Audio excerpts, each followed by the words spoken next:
어느 날 알렉산더 대왕이 친한 친구로부터 귀한 선물을 받았다고 합니다. 이 알렉산더 대왕이 선물로 받은 것은 훈련이 잘 된 사냥개 두 마리였는데, 사냥을 즐겼던 대왕은 선물을 받고 매우 기뻤다는 것이죠. 그래서 어느 날 이 사냥개들을 데리고 사냥을 나갔는데, 무슨 사냥을 나갔는가 하면 토끼 사냥을 나갔다는 거예요. 그런데 개들은 사냥할 생각이 전혀 없는 듯한 행동을 했다는 겁니다. 토끼를 봤으면 토끼를 향하여 달려가야 되는데, 이 달아나는 토끼를 그냥 물끄러미 바라보면서 빈둥빈둥 누워 있었다는 거예요. 그 모습을 지켜보던 이 알렉산더 대왕이 화가 치밀어 올라서 그냥 사냥개들을 모두 죽여버렸다고 합니다. 사냥의 즐거움을 잃어버린 거죠. 사냥의 기쁨을 잃어버린 거죠.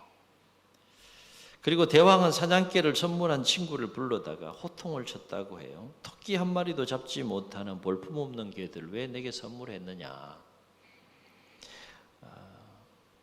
그 쓸모없는 사냥개들 내가 모두 죽여버렸다라고 호통을 쳤다고 해요.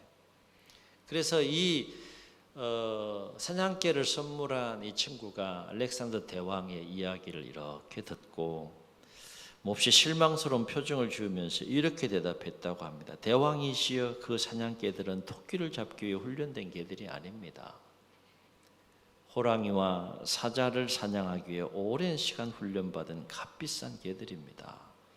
이렇게 안타까운 마음으로 대답을 했다고 해요. 몰랐죠, 대왕은. 그래서 친구의 말을 들은 알렉산더 대왕은 땅을 치며 후회했다는 이야기입니다. 이게 실화인지 만들어진 이야기인지 모르겠어요. 여러분의 삶을 살아가면서 어떤 일에 대하여서 조급한 마음, 성급하게 생각하고 판단함으로 말미암아서 후회하거나 어려움을 겪은 일들은 없는지 한번 돌아보는 시간이 되었으면 좋겠습니다. 오늘도 동일한 주제와 연결되는 또 말씀이라고 할 수 있겠는데, 시편 22편은 1차적으로는 다윗의 시입니다. 다윗이 그의 삶 속에서 체험한 고난의 그 삶에 대해서, 그리고 고난에서 또 건지신 그 하나님의 구원의 손길에 대해서 또 노래하고 있는 시입니다. 그러나 성령의 깊은 감화 속에서 궁극적으로는 시편 이 22편이 어떤 시가 되는가 하면 장차 오실 메시아 예수님의 그 순환과 그 고난에서 승리하게 되시는 그 메시아를 예언하는 그 메시아 예언시가 되는 것이 바로 시편 22편이 되겠습니다. 그래서 시편 22편을 읽을 때에는 다윗의 순환과 또 승리에 대한 삶에 대해서도 우리가 묵상해야 되지만, 나아가서 22편에서 묘사되고 있는 모든 순환과 그 승리를 완벽하게 성취하시고 이루어내신 예수 그리스도의 고난과 십자가의 사건과도 관련해서 22편 우리가 읽고 묵상해야 한다는 거예요. 그러나 오늘은 1차적으로 다윗의 삶과 관련해서 22편을 함께 묵상해 보려고 합니다. 다윗과 관련해서 22편을 우리가 살펴보면 내용을 크게 둘로 나눌 수 있는데, 전반부 1절로 21절과 후반부 22절로 31절 둘로 나눌 수 있어요. 전반부의 1절로 21절, 오늘 우리가 읽은 이 본문에서는 다윗이 삶을 살아가면서 겪었던 고난의 그 상황, 삶에 대해서 노래하고, 후반부 22절로 31절에서는 그 가운데서 건지시고 구원하신 하나님의 구원하심과 그 승리에 대한 기쁨 가운데 하나님을 찬양하는 노래로 되어 있음을 보게 됩니다. 오늘 우리가 함께 읽은 전반부 1절로 21절에서 보게 되면 다윗이 그 대적들로 인해서 얼마나 큰 시련과 그 고난과 아픔과 어려움을 겪었는지를 우리가 알 수 있는데, 이를테면 12절로 18절에 보게 되면 다윗은 자신의 생명을 위협하고 노리는 대적들에 대하여서 무엇에 비유해서 노래하는가 하면 많은 황소들로 비유를 하고 힘센 소들에 비유하고 먹이를 향하여 입을 벌리며 어르렁대는 사자에 비유해서 대적들에 대하여 노래합니다. 12절 13절 보면 많은 황소가 나를 에워싸며 바산의 힘센 소들이 나를 둘러쌌으며 13절 내게 이 입을 벌림이 찢으며 부러지는 사자 같은 이이다. 그렇게 다윗의 생명을 노리는 자들로 사방에 우겨싸임을 당하고 있는 상황이죠. 그리고 16절에서는 대적자들을 개들로 비유하면서 이렇게 노래합니다. 개들이 나를 에워쌌으며 악한 무리가 나를 둘러 내 수족을 찔렀나이다.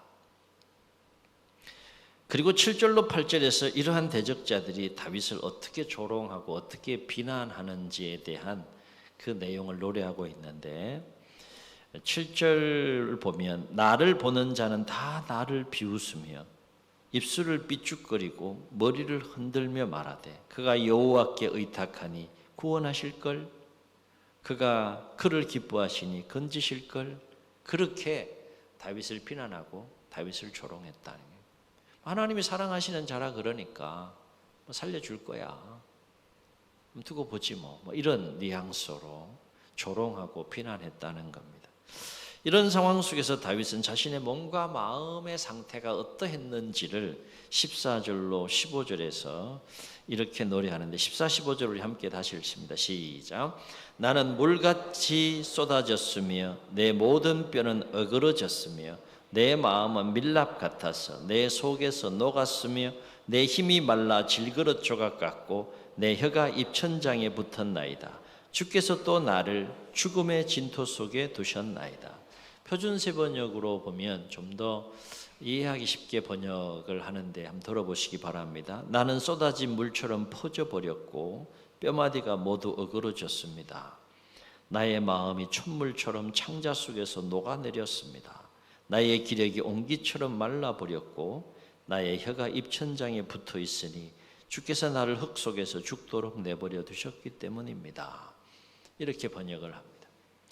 한마디로 대적들로 인한 그 극한 고난과 시련의 상황 속에서 육체적으로 정신적으로 극도로 쇠약해져 있는 상태에 놓여 있음을 표현하고 있는 것이고, 한마디로 죽을 지경이다. 그 상황 속에서 내 몸과 마음이 죽을 지경이다 라는 표현을 지금 이렇게 하고 있는 것이죠. 그만큼 괴롭고 힘든 상황이었다는 거예요. 그래서 6절에 보게 되면 다윗은 자신의 처지에 대해서 이렇게 노래해요. 나는 벌레요 사람이 아니라 사람의 비방거리요 백성의 조롱거리니이다. 고난 속에서 수치와 모욕과 조롱과 비난을 당하는 자신의 모습을 이렇게 보니까 사람같이 보이지 않는 거예요. 사람같이 여겨지지 않고 마치 벌레처럼 여겨질 정도로 힘들고 어려운 상황 속에 놓여 있다라고 지금 노래하고 있는 겁니다. 앞에서 언급했던 이 상황들도 다윗을 굉장히 괴롭고 힘들게 했지만 그것보다도 더 다윗을 괴롭고 힘들게 했던 것은 무엇인가 하면 그 상황 속에서는 하나님의 도우심이 절대적으로 필요해서 하나님 좀 도와주십시오 라고 밤낮으로 하나님을 찾고 부르짖고 기도했는데 하나님 어떻게 하셨다는 거예요? 아무 응답 없이 침묵하셨다는 겁니다. 그것이 다윗을 더 힘들게 했다는 거예요. 더 고통스럽게 했다는 거예요. 더 괴롭게 했다는 겁니다. 그래서 다윗은 1절과 2절에서 이렇게 노래해요. 1, 2절 우리 다시 한번 읽습니다. 시작. 내 하나님이여 내 하나님이여 어찌 나를 버리셨나이까? 어찌 나를 멀리하여 돕지 아니하시오며 내 신음소리를 듣지 아니하시나이까? 내 하나님이여 내가 낮에도 부르짖고 밤에도 잠잠하지 아니하오나 응답하지 아니하시나이다. 다윗은 지금 하나님이 정말 손길이 필요한데 그래서 애타게 하나님을 찾고 있는데, 그것도 밤낮으로 부르짖고 찾고 간구하고 있는데 마치 하나님은 자기를 멀리하는 것처럼, 마치 하나님은 다윗을 버린 것처럼 그렇게 외면한 듯이 아무 말씀도 없으시고 침묵하셨다라고 그렇게 고백해요. 근데 이 고백은 나중에 이제 예수님께서 다시 후손으로 오신 예수님께서 십자가상에서 외치죠. 엘리 엘리 라마 사막다리, 나의 하나님 나의 하나님 어찌하여 나를 버리시나이까. 이렇게 20편 22편이 연결되긴 하는데요. 어쨌든 다윗은 하나님의 도우심이 너무 절박한 상황 속에서 간절히 밤낮으로 하나님을 찾았지만 하나님은 침묵했다는 겁니다. 그게 너무 고통스러운 거예요. 여러분에게는 신앙생활하면서 이런 경험들이 없습니까? 나는 너무 절박한 삶의 상황 속에 놓여 있는데 하나님이 지금 개입하셔서 이 문제를 도와주셔야 되는데 간절히 기도하고 기도해도 하나님 아무 응답이 없는 듯한, 하나님이 외면하는 듯한, 다윗처럼 마치 하나님께 버림받은 듯한 하나님의 깊은 침묵 가운데 놓여 있는 그런 경험들이 여러분에게는 없습니까? 성경을 보면 하나님의 섭리를 이렇게 사람의 삶을, 인생의 삶을 섭리하시고 주관해 가신 하나님의 섭리를 이렇게 보면 때로는 하나님의 사람이 절박한 그 고난과 위기와 어려운 상황 속에 하나님을 간절히 찾는데 하나님께서 아무 응답하지 않고 침묵하실 때가 있다는 겁니다. 이럴 때 우리 어떻게 해야 될까? 여러분 이럴 때 어떻게 해야 돼요? 하나님이 침묵하시면 안 되잖아. 그러면 우리의 심령과 삶은 너무 공고하고 힘들잖아요. 근데 하나님 침묵하실 때가 있다는 거예요. 내가 아무리 찾아도 침묵하실 때가 있다는 거야. 그럼 어떻게 해야 돼, 이럴 때? 그럼 어떻게 해야 돼요? 그냥 잔다. 어떻게 해야 돼요? 하나님이 침묵하시는 그 상황 속에서 반드시 하지 말아야 될 네 가지가 있어요. 첫째는 그럼에도 불구하고 낙심하지 말아야 된다. 아멘. 두 번째는 그럼에도 불구하고 시험에 들거나 실족하지 말아야 한다. 아멘. 왜일까요?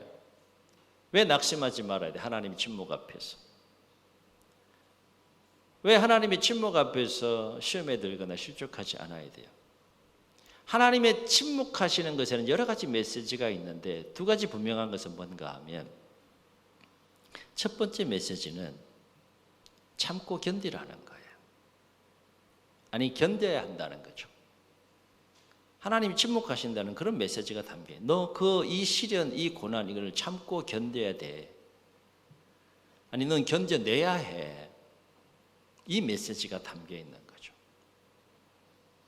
또 한 가지는 어떤 메시지가 담겨 있는가 하면 너 이 시험을, 이 고난을 견뎌낼 수 있어. 너는 이겨낼 수 있어. 아니 이겨내야 돼. 이 메시지가 있는 겁니다. 성경을 보면 하나님은 굉장히 인격적인 분이세요. 내가 감당할 수 없는 시험을 결코 허락하지 않는 분이라고 했습니다. 고린도전서 10장 13절에서 사도 바울이 이러한 하나님의 섭리에 대해서 얘기하잖아요. 우리의 마음에 새긴 말씀 중에 하나예요. 사람이 감당할 시험 밖에는 너희에게 당한 것이 없나니 하나님은 미쁘사 사람이 감당치 못할 시험 당함을 허락지 아니하시고 시험 당할 점에 또한 어떻게 하사 피할 길을 내서라도 어떻게 하시겠다는 거예요. 너희로 능히 감당하게 하시나니라. 아멘. 하나님은 나를 믿는데 내가 나를 못 믿는 거예요. 네가 힘겨워하는 거 내가 알지만 내가 볼 때 너 그 시련을 감당할 수 있기 때문에 내가 침묵하는 거야. 나에 대한 하나님은 믿음이 있는데 내가 정작 그 시련 속에 내가 나에 대한 믿음이 없는 거죠. 옆 사람이랑 한번 우리 격려하시고 한번 축복하시겠습니다. 당신은 견딜 수 있습니다. 한 번 더 합시다. 당신은 이길 수 있습니다. 이건 하나님의 메시지예요. 근데 내 안에 내가 뭐라고 그런가 하면 너 견디지 못해. 너 이거 감당 못해. 이거는 내가 내 속에서 나에게 하는 메시지고 사단이 나에게 주는 메시지지만 하나님은 뭐라고 여러분이 계속 말씀하시는가 하면 넌 견딜 수 있어. 넌 감당할 수 있어. 넌 이겨낼 수 있어. 아멘. 하나님의 메시지를 들어야 돼요. 그래야 이 심령이 살고 삶이 세워지고 인생이 세워집니다. 모든 상황 속에서 하나님은 부정적인 말씀 안 하세요. 무너지는 말씀 안 하세요.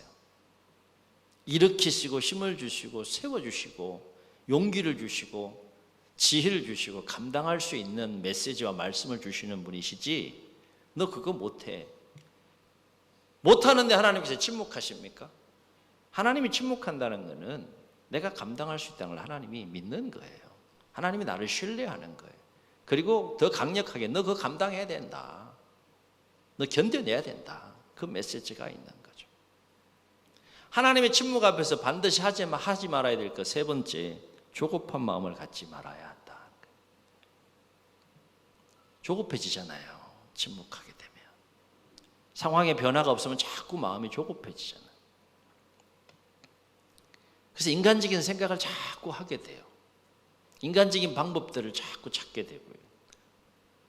조급한 마음을 갖게 되면 왜 조급한 마음을 갖지 말아야 되느냐? 일단은 기본적으로 조급한 마음은 그 상황을 해결하는 데 전혀 도움이 안 돼요. 두 번째는 조급한 마음을 갖게 되면 이 생각과 마음에 오작동이 생깁니다. 상황을 정확하게 냉철하게 판단할 수 없어요. 그래서 실수하게 되고 그래서 넘어지게 되는 거예요. 하나님의 침묵할 수밖에 없는 그 시련의 상황 속에 더 냉철해져야 되죠. 더 마음의 사이즈가 강해지고 커져야 되는 거죠. 그래야지 마음의 여유를 가지고 그 상황을 바라보고 판단하고 견뎌내고 이겨낼 수가 있는 거죠. 하나님의 침묵 앞에서 반드시 하지 말아야 될 또 한 가지는 뭔가 하면 하나님에 대하여 의심하지 말아야 된다. 하나님에 대하여 의심하지 말아야 될 세 가지는, 첫째, 하나님의 살아계심에 대해서 의심하지 말라. 하나님 정말 살아계시나? 하나님이 살아계시다면 왜 나에게 이런 일이 나에게 생길 수 있을까? 그 의심하지 말라는 거예요. 단지 하나님이 침묵하는 상황이라고 해서 하나님의 살아계심에 대해서 의심하지 말고, 두 번째, 나에 대한 하나님의 사랑을 의심하지 말라는 거예요. 하나님 정말 나를 사랑하시나? 하나님 정말 나를 사랑하시는데 나에게 이런 어려움을 겪게 하시나? 이렇게 의심하지 말라는 거예요. 세 번째, 하나님의 도우심에 대하여 의심하지 말라는 겁니다. 정말 내가 하나님 앞에 간절히 도와달라고 기도하며 의지하며 나아가는데 정말 하나님 나와 도와주실까? 정말 하나님 이 문제를 해결해 주실까? 의심하지 말라는 거예요. 자, 하나님이 침묵 앞에서 하지 말아야 될 네 가지가 뭡니까?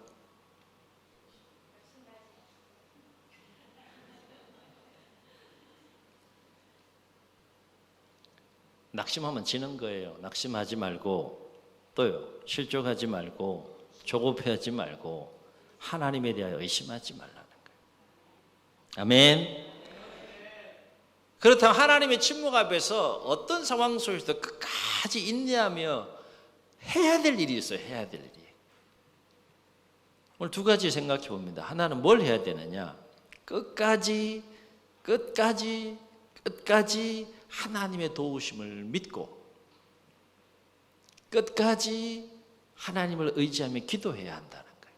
중요한 끝까지 하나님의 도우심을 믿는 거예요. 끝까지 의지하고 끝까지 기도하는 겁니다. 그래야 마음이 일단 무너지지 않아요.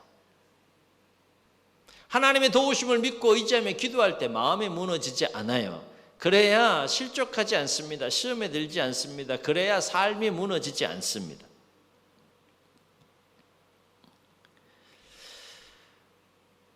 그래야 하나님이 주시는 힘을 공급받아서 그 시련과 그 어려움을 넉넉하게 이겨나갈 수 있다는 거예요. 여러분, 하나님의 도우심을 믿는 믿음은 믿음으로 끝나지 않습니다. 하나님을 의지하는 의지함으로 기도하는 것은 그냥 그걸 의지함과 기도로 끝나지 않습니다. 하나님의 도우심을 믿을 때 어떤 현상이 일어나는가 하면 하나님의 힘이 내게 임한다는 거예요.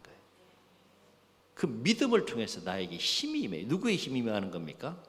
내 힘으로는 감당할 수 없지만 하나님의 힘이 임하면 감당할 수 있는 거예요. 하나님을 의지하고 기도할 때는 그냥 그것으로 끝나지 않아요. 그 의지하며 기도하는 것을 통해서 무엇이 임하는 겁니까? 하나님의 힘이 임하여 체험하고 경험할 수 있기를 주의 이름으로 축원합니다. 하나님의 힘을 공급받아야 돼요, 우리는. 그래서 이사야 선지자는 이사야 40장 31절에서 뭐라고 얘기합니까? 오직 여호와를 앙망하는 자는 뭘 얻으리니? 새 힘을 얻으리니 독수리가 날개치며 올라감 같을 것이요 다른 박질하여도 곤비치 아니하고 걸어가도 피곤치 아니하리로다. 사도 바울은 빌립보서 4장 6절로 7절에서 뭐라고 말했습니까? 아무것도 염려하지 말고 오직 모든 일에 기도와 간구로 너희 구할 것을 감사함으로 하나님께 구하라. 그리하면 모든 지각에 뛰어난 평강의 하나님이 너희의 마음과 생각을 어떻게 지키시리라. 하나님 의지하고 기도할 때 하나님께서 우리의 마음과 생각을 지켜주신다. 얘기는 뭡니까? 하나님 의지하고 기도할 때 하나님의 힘이 나에게 임한다는 거예요. 그래서 마음이 무너지지 않고 실족하지 않고 삶이 무너지지 않고 그 시련을 하나님이 주시는 힘으로 감당해낼 수 있다는 겁니다. 그래서 오늘 말씀 19절로 21절에 보면 다윗은 자신에게 주어진 극한의 고난과 시련의 상황 속에서 포기하지 않는 것이 있는데 그것이 뭔가 하면 끝까지 하나님의 도우심을 믿고 의지하며 부르짖고 기도하는 것, 그걸 포기하지 않아요. 19절로 우리 21절을 다시 한번 읽습니다. 시작. 여호와여 멀리하지 마옵소서. 나의 힘이시여 속히 나를 도우소서. 내 생명을 칼에서 건지시며 내 유일한 것을 개의 세력에서 구하소서. 나를 사자의 입에서 구원하소서. 주께서 내게 응답하시고 들소의 뿔에서 구원하셨나이다. 공동번역은 21절을 좀 더 쉽게 이렇게 번역합니다. 가련한 이 몸을 사자 입에서 살려주시고 들소뿔에 받치지 않게 보호하소서. 기도하는, 하나님을 의지하며 끝까지 기도하는, 하나님께 매달리는, 그 문제를 하나님의 도우심 가운데에 해결받기를 원하는 다윗의 간절한 몸부림을 우리가 볼 수가 있어요. 우리가 하나님의 침묵 앞에서 또 반드시 끝까지 인내하며 해야 될 일인데 그것이 뭐냐? 끝까지 하나님께 소망을 두고 끝까지 믿음으로 한번 따라 하시겠습니다. 믿음으로 끝까지 하나님의 때를 기다려야 합니다. 아멘. 여러분 성경을 보면 하나님의 때라는 것이 있어요. 하나님의 때. 아무 때나 역사하지 않으세요. 어떤 문제를 해결해야 될 상황 속에서 하나님이 나서서 역사하실 그 타이밍과 때가 있는 거죠. 때가. 끝까지 하나님께 소망을 두고 믿음으로 하나님의 때를 기다려야 하는 이유는 첫째, 아직 삶이 끝나지 않았기 때문이고, 둘째, 내가 생각하는 때와 하나님의 때가 다를 수 있기 때문이고, 셋째는 더 본질적으로 중요한 것은 하나님은 하나님을 끝까지 찾고 의지하며 기도하는 자에게 반드시 은혜를 베풀어 주시는 분이시기 때문에 우리는 끝까지 믿음으로 하나님께 소망을 두고 하나님의 때를 기다려야 된다는 거예요. 그래서 오늘 읽진 않았지만 22편의 후반부인 22절로 31절에 보게 되면 하나님은 끝까지 포기하지 않고 하나님께 부르짖는 이 다윗의 기도를 들으시고 어떻게 하세요? 끝까지 침묵하십니까? 아니에요. 그 침묵을 하나님의 때에 깨뜨리십니다. 그리고 다윗의 고난의 현장에 개입하셔서 그 문제를 해결하심으로 구원하시고 승리에 대한 기쁨의 노래를 주시는 하나님의 모습을 보게 돼요. 그게 22절로 31절에 쫙 나옵니다. 22절 보면 내가 주의 이름을 형제에게 선포하고 회중 가운데서 주를 찬송하리이다. 이유를 24절에서 고백하며 노래합니다. 그는 곤고한 자의 곤고를 멸시하거나 싫어하지 아니하시며 그의 얼굴을 그에게서 숨기지 아니하시고 그가 울부짖을 때에 들으셨도다. 아멘. 그 얘기는 뭔가 하면 하나님께서 기도를 듣기만 하지 아니하시고 침묵만 하지 아니하시고 하나님이 정한 때에 나서서 다윗을 고난에서 건지시고 구원하여 주심으로 다윗의 입술에 찬송을 주셨다는 거예요. 찬송. 그렇습니다. 때로는 하나님의 도우심이 절박한 상황 가운데서 여러분이 간절히 하나님을 찾고 부르짖지만 때로는 하나님의 깊은 경륜과 섭리 가운데 침묵하실 때가 있다. 그러나 분명한 사실은 그럼에도 불구하고 하나님은 침묵 속에서 아무 일도 안 하시는 분이 아니라 침묵 속에서 하나님의 때를 조율하고 계시고 침묵 속에서 우리와 함께 하시고 침묵 속에서 우리를 도우시고 그리고 결국에는 끝까지 하나님을 의지하는 자에게 반드시 은혜를 베푸는 분이시다는 거예요. 아멘. 아멘. 바라옵기는 삶의 여정에 신앙의 여정에서 때로는 우리의 간구에 하나님께서 깊은 침묵 가운데 거하여 내가 힘겹고 어려운 상황 속에 놓여 있다 할지라도 낙심하거나 실족하거나 조급해하거나 하나님을 의심하는 삶이 아니라 오히려 그 상황 속에서 더 하나님의 도우심을 믿고 하나님을 의지하며 기도함으로 또 끝까지 믿음으로 인내하며 하나님의 때를 기다리심으로 하나님께서 여러분의 인생 가운데 개입하셔서 그 문제를 해결해 주시는 큰 구원의 기쁨과 또 찬송이 넘치는 삶이 있기를 예수님의 이름으로 축복합니다. 축복합니다. 우리 말씀을 기억하시면서 함께 찬양합니다. 우리 자주 부르는 찬양이 아니라 또 모르시는 분도 계실 텐데 가사가 참 너무 저는 은혜스러워서 제가 좀 자주 부르고 있는 찬양 중에 하나입니다. 가사를 생각하면서 여러분 함께 찬양하시겠습니다.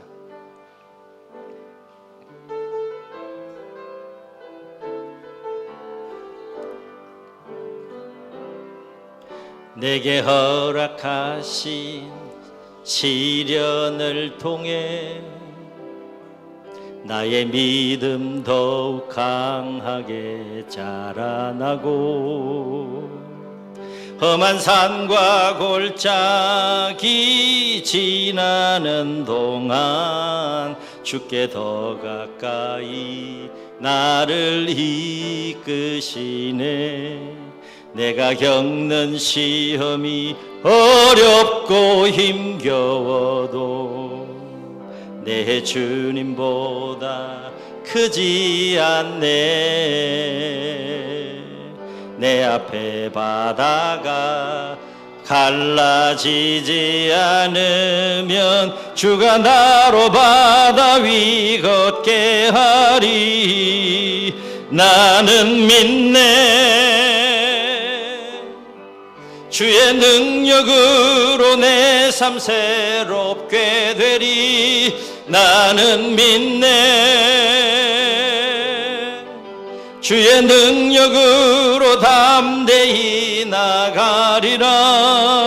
주와 함께 싸워 승리하리라. 날마다 믿음으로 나 살아가리. 나는 믿네.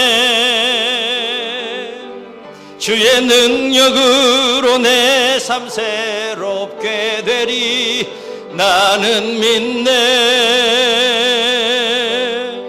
주의 능력으로 담대히 나가리라. 주와 함께 싸워 승리하리라. 날마다 믿음으로 나 살아가리. 주의 눈을 감으시고 우리 말씀을 기억하시면서 함께 통성으로 기도하시겠습니다. 하나님 아십니다. 여러분 마음을 아십니다. 여러분이 걸어가는 그 길을 다 보고 계십니다. 기뻐하시는 것도 즐거워하는 것도 행복해하는 것도 다 보고 계시고 때로는 괴롭고 힘들고 외롭고 고독하고 혼자 감당하기에 버거운 그 시련의 상황 속에서 고뇌하고 아파하고 힘들어하는 여러분의 모습도 다 보고 계십니다. 보시면서 직접 나서실 때도 있지만 우리가 헤아릴 수 없는 하나님의 깊은 경륜과 섭리 가운데 때로는 일정 기간 하나님의 정한 때가 차기까지 깊은 침묵 속에 거하시는 하나님의 섭리를 봅니다. 하나님의 깊은 침묵 앞에서 낙심해야 됩니까? 실족해야 됩니까? 조급한 마음을 가져야 됩니까? 하나님을 의심해야 됩니까? 하나님의 사람의 모습이 아닙니다. 하나님 그러라고 침묵하시는 것이 아닙니다. 더 나은 삶을 준비하시고 계획하시면서 우리의 마음의 사이즈를 키우시고 우리의 믿음과 신앙의 사이즈를 키우시면서 침묵하고 계신 하나님이십니다. 우리가 해야 될 일은 오늘 다윗처럼 끝까지 하나님의 도우심을 믿고 끝까지 하나님을 의지하며 기도하는 것이며 끝까지 하나님께 소망을 두고 끝까지 하나님의 때를 믿음으로 기다리며 인내하는 겁니다. 그 끝에서 하나님은 반드시 침묵을 깨시고 여러분의 삶 가운데 개입하셔서 구원하실 것이고 승리를 주실 것이고 큰 기쁨과 찬송을 주실 줄로 믿습니다. 하나님, 때로는 하나님의 침묵 앞에 놓인다 할지라도 넘어지지 않게 하시고 믿음으로 기도로 일어나게 도와주시고 하나님의 때를 기다리며 승리하는 우리 모두가 되게 해달라고 주님 세 번 부르시고 통성으로 기도합니다. 주여